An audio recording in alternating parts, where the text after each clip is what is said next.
உலகை எழுப்பும் ஞாயிறு அங்கே குடியிருப்பான். அவன் ஆனை முகத்தனின் அடியவர் மனத்தில் ஒளியாய் வந்து கொலுவிருப்பான்.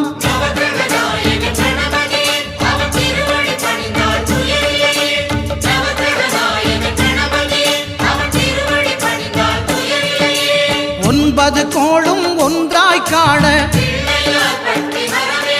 அங்கு கற்பகம் என்னும் கடவுளின் மெய்யில்